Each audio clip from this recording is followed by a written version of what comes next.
Este podcast pertenece a la red Podcast SN.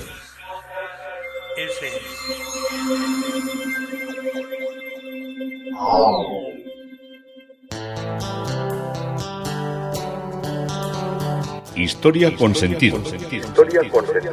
Un podcast realizado y presentado por Juan Carlos González.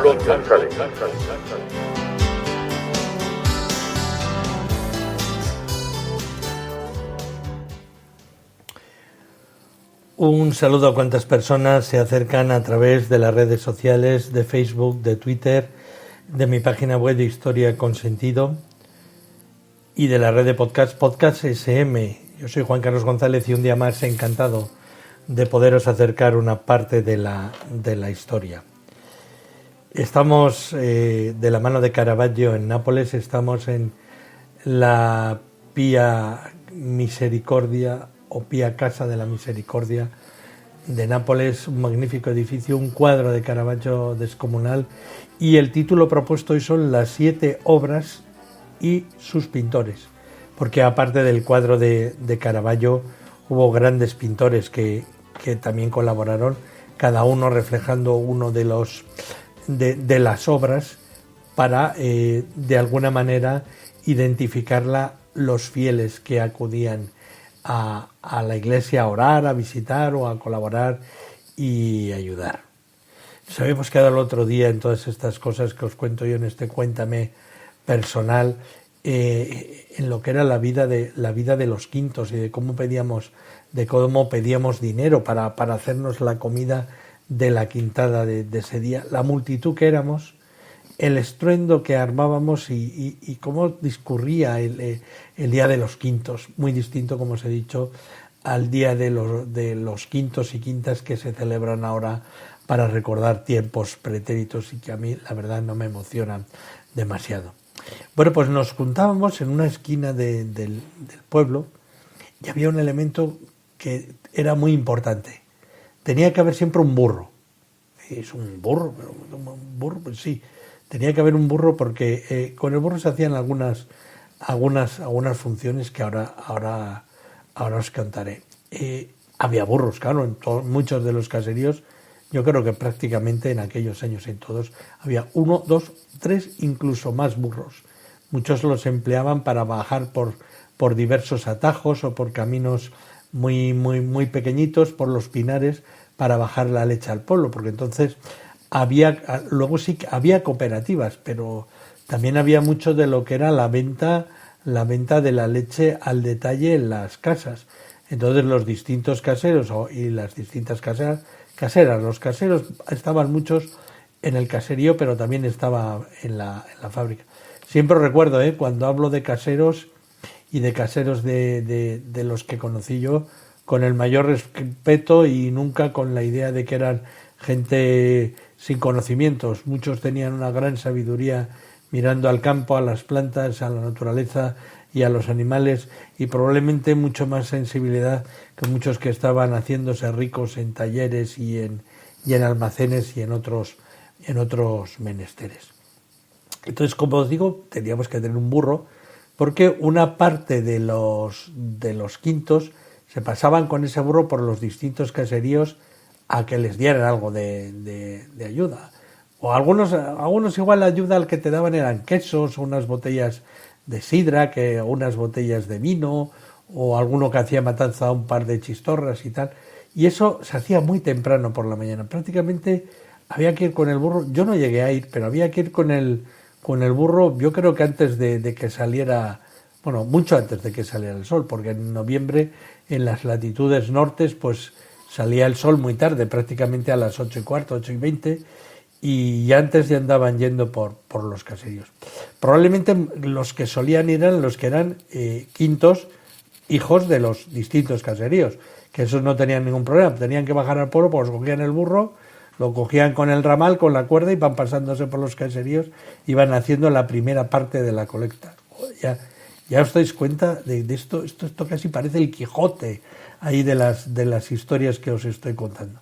Y luego nos juntábamos en una esquina del pueblo, donde estaba el bar Isabel, que era donde vivía yo, encima, no vivía en el Bar Isabel, vivía encima del Bar Isabel, por la referencia. ¿Tú de dónde eres?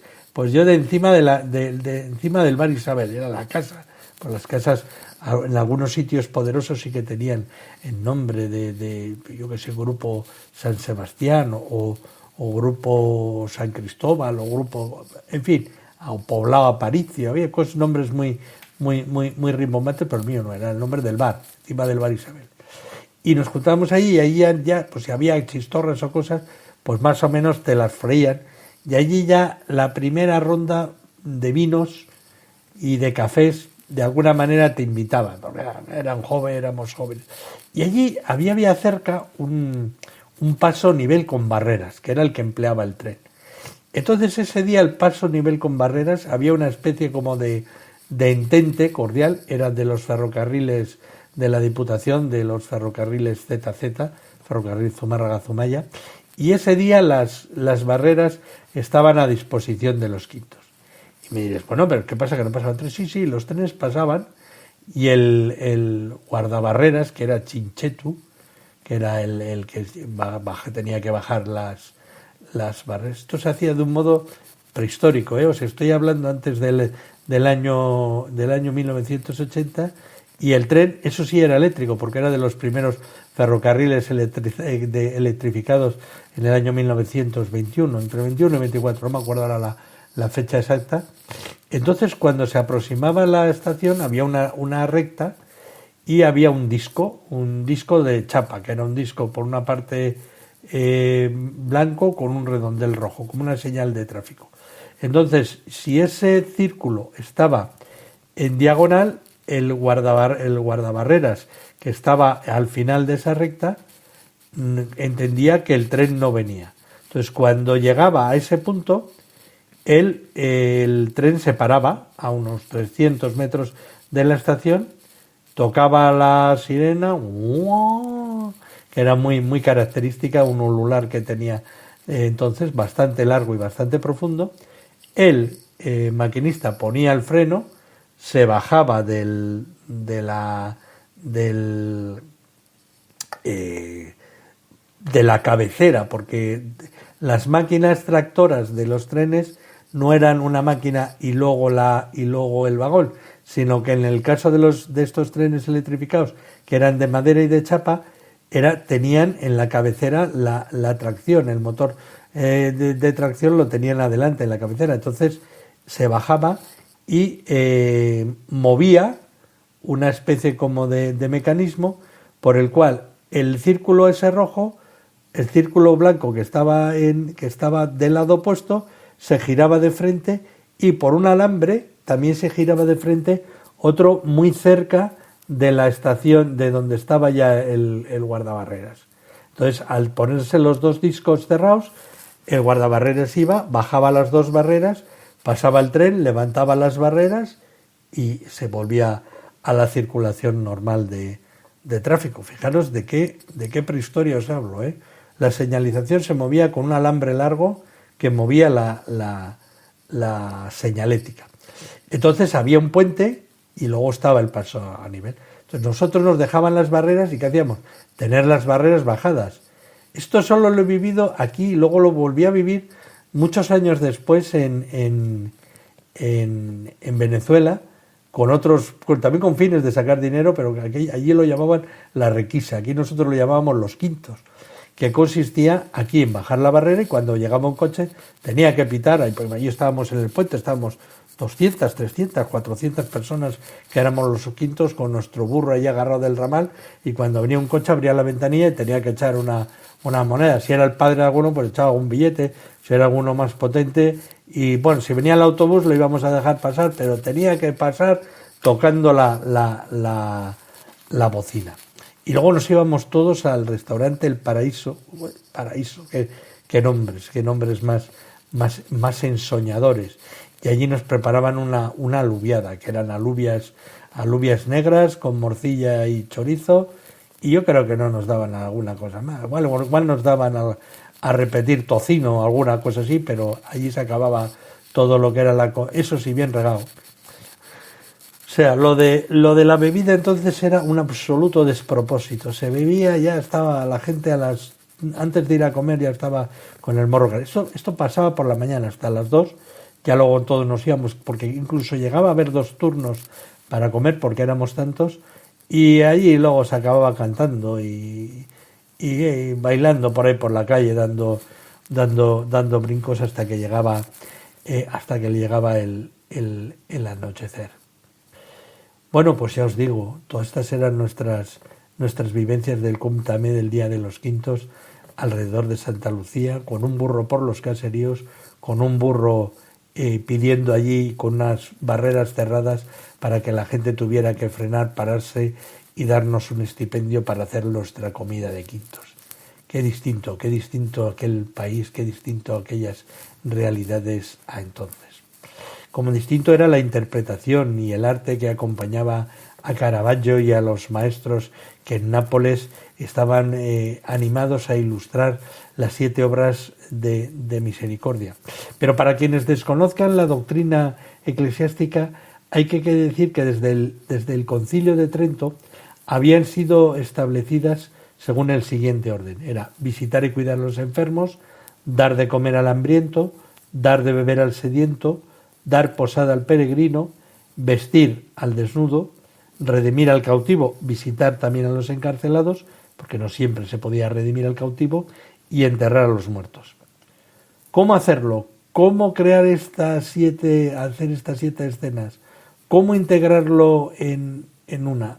La pregunta es siempre ¿cómo?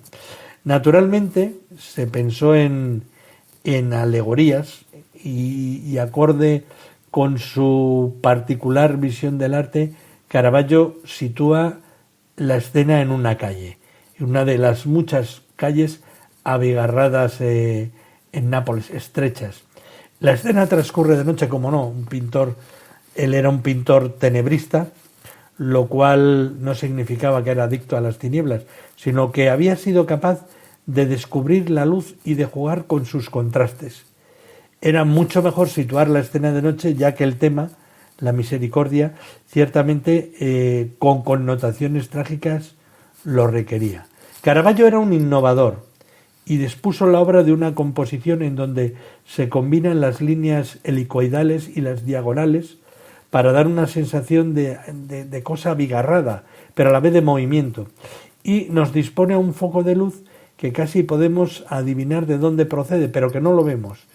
Solo vemos la antorcha que ilumina una parte de la escena, pero el foco de esa iluminación da de lleno en la espalda del enfermo y en la cara y en el pecho de la mujer, y además en los brazos de los querubines. Entonces es como si algo nos iluminara desde fuera y centrara nuestra visión desde una vela que está dentro.